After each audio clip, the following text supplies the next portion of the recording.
If you are serious, and I mean extremely serious, about making full-time income with your music, then you need to consider sync licensing. In this video, I'm going to show you why sync licensing might be your best avenue for creating full-time income with your music in your career.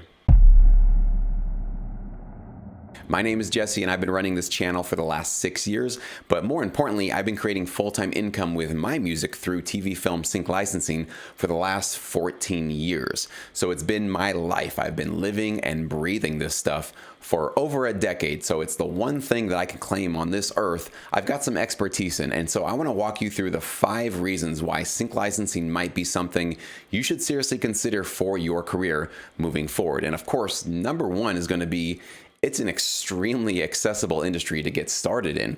There's a big myth out there that you have to be some sort of a connected person or maybe a huge major label artist or chart-topping songwriter or musician in order to get placements on TV shows, movies, and commercials. Nothing could be further from the truth. I have been doing this for 14 years, and I'm pretty much nobody. So I have not had any major, huge connections. I don't have any uncles in the business. I've never been signed to a record deal. I'm pretty much no one. And I found a way to get into this business by partnering with music libraries. And these companies are the ones that pitched my music to their TV clients, commercial clients, video game clients, and film clients, and sometimes trailers as well.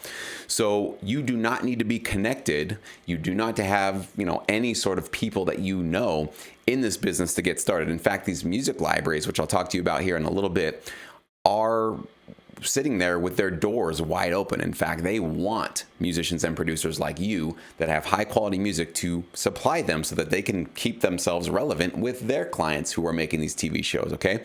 So put that myth behind that it's something for the super wealthy, super connected, super high up people. No, the TV film sync licensing business, the one that I've been able to create my full-time income through, is for average Joes with average home studios, just like I have. I pretty much work mostly out of an iMac, and most of my plugins and software are all through my computer. So if I'm describing your situation, just know you can get started in this business as soon as possible.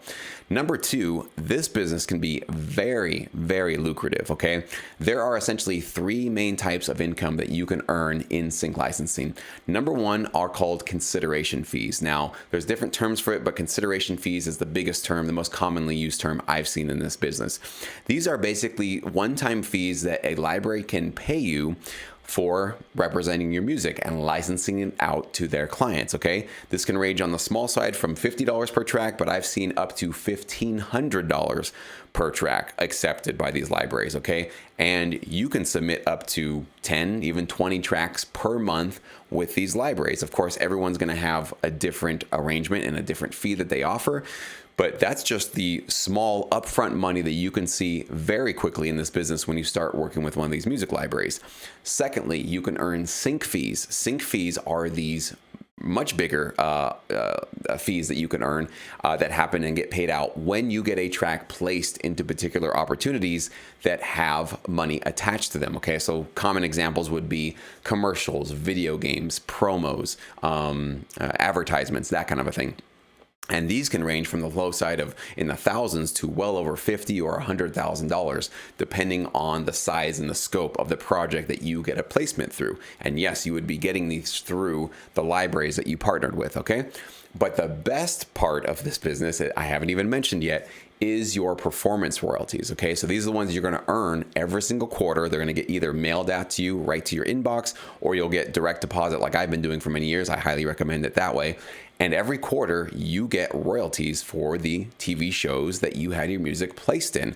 And yes, you get paid every single time your TV show with your music gets aired. So if it's rerunning and it's airing over and over again, you get paid all those times.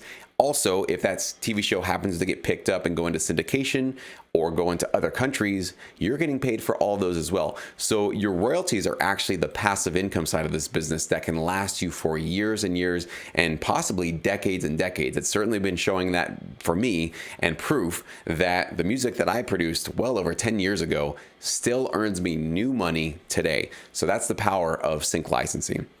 Number 3, and this is one of my favorites, you do not need to have any social media following or buzz or fan base to get started in this business and to do really, really well. Most libraries will not care at all if you have any fans or any social media presence. Of course, having a little social media presence doesn't necessarily hurt you, but I know that a lot of artists and bands mistakenly assume, because they're so used to the record label world where you have to have, 10,000 or 50,000 or 100,000 fans for anybody to take you seriously.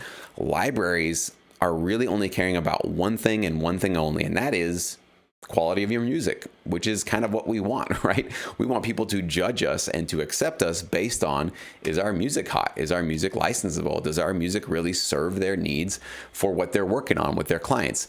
If the answer is yes, they don't care if you don't even have an Instagram or don't have a Twitter or don't have any social media following at all. I have not had any social media following from my music. I've only had this YouTube channel, which I teach other producers how to do this. But when I got started, zero fan base, zero visibility on social media, didn't stop me at all from working with really, really high quality libraries. And it was only because I understood that it is a service marketplace and I am there to make high quality music that serves the needs of the library. So if you can do that, you can really do well in this business. Number 4, you can create the music that you love in this business, okay? You do not have to make cheesy jingles that are awful and cringy and make you sort of vomit in your mouth.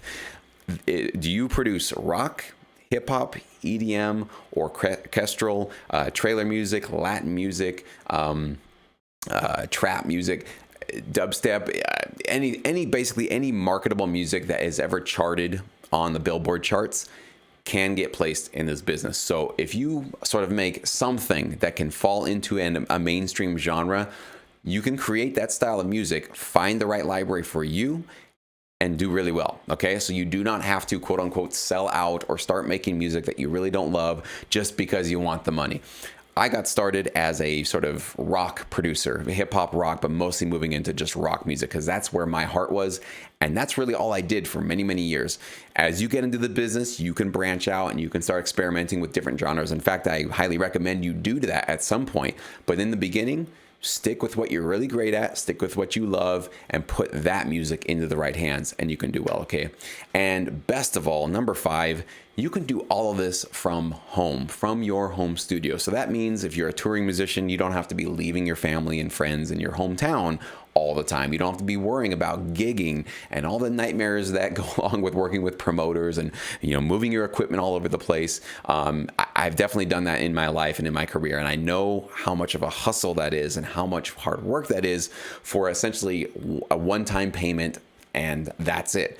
So if you want to be more close to home base, you want to be closer to your family, or you just love the idea of maybe waking up in your bedroom, walking over to your home studio setup and starting to make music and creating full-time income from that kind of a lifestyle, then that's also why you want to consider sync licensing. You can do it all from your home. Doesn't matter where you live. You don't need to be in LA. Don't need to be in New York. Do you have an internet connection? If the answer to that is yes. And do you have a home studio? If the answer to that is yes, 2 thumbs up. You can be a player in this business starting today. So if this sounds interesting to you, if this sounds intriguing to you, and you want to learn a little more about sync licensing, I encourage you, highly encourage you, to click on the link in the description box for my free 5-part course. You can watch all 5 videos in one day if you want, or you can watch them one day at a time depending on your schedule. But I'm going to walk you through the ins and outs of this business in much further detail than I just did, and I'm going to show you an overview of how this business really works from somebody who's been doing it for over 10 years, and I'll show you exactly how to determine whether or not this is something you should be giving a lot of effort and energy into. As these days have been going on, especially as the pandemic went on, more and more producers are finding that sync licensing is their preferred method for creating income with their music because they're falling in love with this great secret of the industry that most producers have no idea about still. But the secret is getting out more and more these days, but there's still time for you to learn about it, to get started with it, and to partner with the right library. So in this free course, I will teach you how to find these libraries I've been talking about, how to understand what you're going to be doing for those libraries, how you're going to create the licensable music that gets accepted by them, but more importantly, how do you get the actual placements, because that's where you're going to get the income and the royalties and potentially the sync fees and consideration fees that come along with all of that, okay? But most importantly with this free course, I'm going to give you the 5 top mistakes that basically kill most producers' careers in this industry. I've been teaching, producers about this stuff for 6 years, and I've seen these mistakes destroy people's careers. They almost destroyed my career, actually. I've committed pretty much every single one of these mistakes. So I want to make you aware of these mistakes on day one, so that as you go into this business and start committing a lot of your very valuable time, which I understand you don't have a lot of, you don't make these 5 mistakes and don't burn out your career, sooner than you necessarily need to. So I hopefully can prepare you for the journey of this really exciting and really awesome business from day one with this free course. So click on that link below and definitely subscribe to this channel if you are not already. I put out really useful, helpful videos on sync licensing and how to succeed in this business every week. So if you are not subscribed to this channel, click on that subscribe bell button and the bell as well, so you can get notified when I put out new videos. So